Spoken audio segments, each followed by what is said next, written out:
야권의 대선 선두주자인 문재인 전 대표가 연일 자신감을 과시하고 있습니다. 정권 교체에 대한 민주당의 기대감도 한껏 높아진 분위기입니다. 네, 정치부 심정숙 차장과 이야기 나눠보겠습니다. 어서 오세요. 심 차장 어서 오십시오. 더불어민주당이 당명을 바꾼 지 1년이 됐다죠? 저도 몰랐는데. 네. 자, 작년하고 비교해보면 사뭇 달라진 분위기라죠?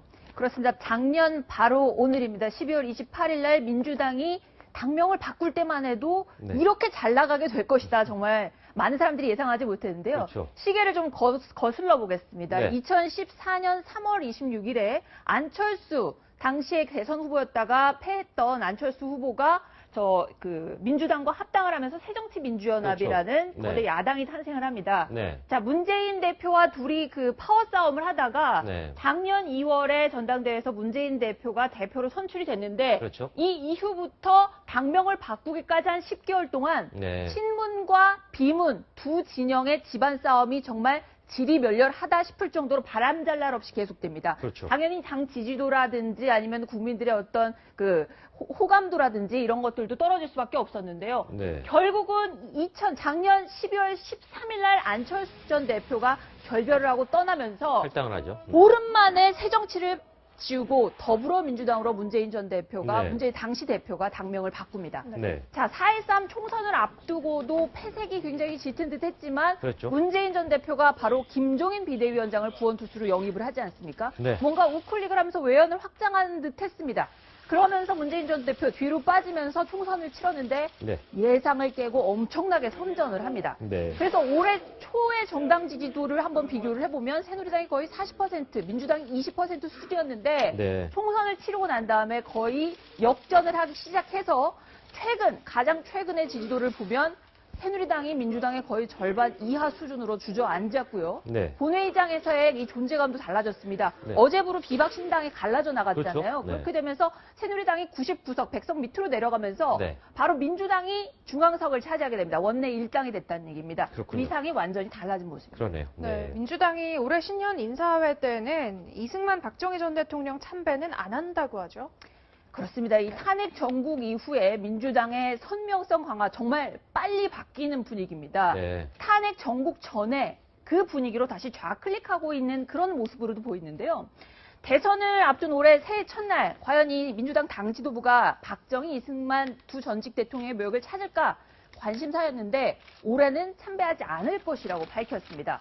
1월 1일 오전 계획이 어떻게 되냐면 일단 현충원에서 김대중, 김영삼 전 대통령의 묘역까지는 참배를 합니다. 네. 그 이후에 동교동 사저에 있는 이희호 여사까지도 예방을 하는데 박정희, 이승만 두 전직 대통령은 안 간다고 합니다. 네. 자, 이 지금 나오고 있는 사진은 네. 물론 새 참배 모습은 아니지만 문재인, 김종인 두 전 당 대표 비대위원장의 경우에는 선출된 직후에 현충원에 있는 이승만, 박정희 두 전 대통령에게 저렇게 참배를 하는 모습이었고요. 추미애 네. 대표 역시도 마찬가지로 8월에 전당대회에서 이기고 난 다음에 가서 참배 두 전직 대통령에게 이렇게 참배를 하면서 우리가 포용하고 모든 그 좌우의 모든 이념들을 통합한다 이런 이미지였는데요. 이번 대선을 앞둔 새 정초에는 좀 뭔가 자신을 붙었을까요? 아니면 정말 선명성을 내세우기 위한 걸지? 아무튼 올해는 생략을 한다고 하는데요. 그러니까 당 관계자들은 이게 어떤 정치적인 의미가 있는 게 아니고 단지 대표들의 시간 관계상 인사 다닐 분들도 워낙 많고 그렇기 때문에 생략한 것이다. 이렇게 확대 해석을 전개하고 있는데요. 그런데 어쨌든 민주당의 요즘 그 행보라든가 아니면 그 거침없는 개혁 얘기 같은 네. 것들을 보면 정말 이게 뭔가 대선을 앞두고 선명성을 좌클릭을 강화하는 게 하는 것 아닌가 하는 메시지로 보이는 부분들이 많습니다. 예를 네. 들어서 재벌 개혁을 거침없이 하겠다고 한다든지 아니면 정치검찰을 대선이 끝난 다음에 손봐주겠다는 얘기라든지 아니면 이런 개혁 과제들을 제도권 밖에 있는 시민사회 그런 사회단체들하고 같이 하겠다.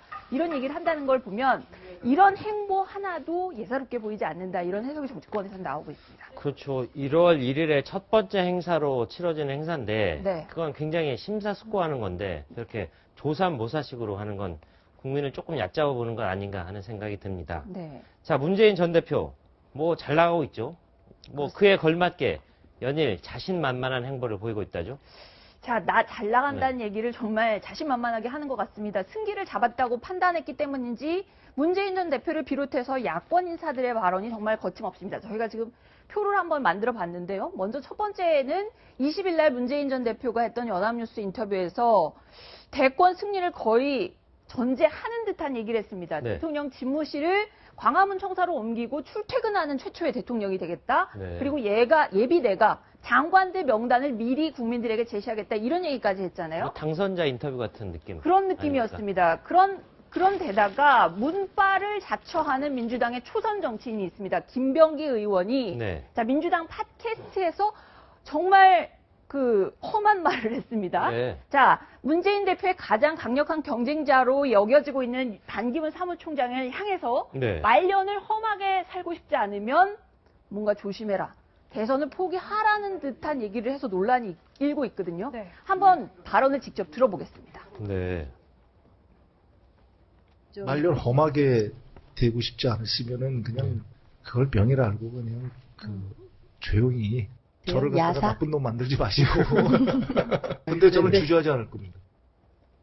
국정 아, 출신인가요? 네, 그렇습니다. 뭔가 위협 나는 같은 그런 뭔가 느낌인데. 모든 것을 당신의 과거를 다 알고 있다. 뭐 네, 이런 네. 그 뉘앙스를 들리죠. 사실상 네. 반기문 총장에 대해서 출마하지 말라. 뭐 이런 식으로까지 오해될 수 있는데 말씀하신 그렇군요. 것처럼 국정원 간부 출신입니다. 네. 20대 총선 전에 문재인 전 대표가 영입한 대표적인 문재인 인사인데요. 민주당 내에서도 이게 좀 부적절한 얘기 아니냐 이런 얘기가 나옵니다. 반 총장과 관련해서 국정원 재직 시절에 뭔가 획득한 정보가 있을 수도 있는 모양이지만 국회의원이 그런 품위 없는 발언을 하느냐 부끄러운 수준이다. 조폭들이 협박하는 것 같지 않느냐 이런 지적도 나옵니다. 네. 자, 그리고 마지막으로 또 하나를 지적을 해보자면 자, 2달 전에 있었던 정청래 전 의원 역시나 친문 정치인으로 유명하죠. 정청래 전 의원의 출판 기념회에서 있었던 이 야권 문화평론가입니다. 김갑수 씨가 네. 대선이 끝난 이후에는 작살낸 X들을 다 작살내야 된다. 그 자리에 문재인 전 대표가 뭐 직접 참석은 하지 않았지만 문재인 전 대표의 승리를 전제하면서 이재명 시장 같은 사람이 국정원장이 돼서 손볼 사람들을 정말 우리가 힘을 가진다면은 다 손을 보겠다. 네. 내년 대권이 끝나고 난 다음에 이분들의 발언이 정말 실현이 된다면 네. 좀 무시무시한 일이 벌어지지 않을까 싶습니다. 그렇습니다. 네. 오늘 문재인 전 대표를 맹추격하고 있는 안희정 충남도지사가 대권 도전 선언을 했습니다. 네. 그런데 그 장소가 눈에 띄어요. 하필 광주에서 광주. 했네요. 그렇습니다. 네. 자, 안희정 지사는 충남도지사죠. 그럼에도 불구하고 호남하고 인연이 있다. 그러면서 오늘 광주에서 첫 번째 대권 출마 선언을 했는데요. 왜 그랬을까? 광주 때문에 고등학생 때 제적을 당했던 네. 그런 남다른 인연이 있다고 일단 소개를 했습니다. 인연을 찾았군요. 네. 그렇습니다.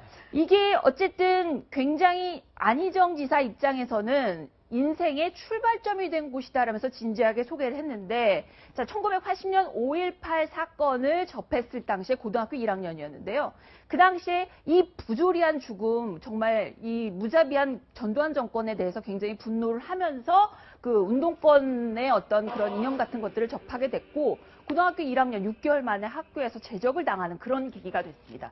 이후에도 고등학교는 제대로 졸업하지 못하고 검정고시를 하고 그 다음에 고등학교 그러니까 83학번으로 고려대학교 이제 그 운동권이 또 돼서 또 옥고를 치르기도 하고 광주가 계기가 돼서 정치인 안희정의 일생이 달라지는 그런 계기가 됐다. 그렇기 때문에 대권 출마를 광주에서 선언을 하게 됐다. 이런 설명이 하나가 있었고요. 두 번째는 그러니까 문재인 대표가 지금 호남에서 크게 인기가 없습니다. 네. 그럼에도 불구하고 안희정 지사는 나는 친노 인사이면서도 동시에 김대중의 그 적통이다. 김대중 네. 전 대통령의 적통이다. 자, 민주당에서도 장자나 적통 이런 사람들에 대한 이 명분이라든가 이런 것들이 굉장히 중요합니다. 안희정 지사 같은 경우에는 내가 문재인 그 전 대표랑 달리 우리 당의 적통은 바로 문재인이 아니고 나다. 이거를 부각시키기 위해서 호남을 택했다고 볼 수가 있겠고요. 마지막으로는 그 지방 분권의 시대, 중앙 정치권에 대해서 굉장히 그 환멸을 느끼는 사람들에게 신선함을 어필할 수 있는 그런 그 이미지를 과시하기 위해서 호남을 택했다고 볼 수 있겠습니다. 네.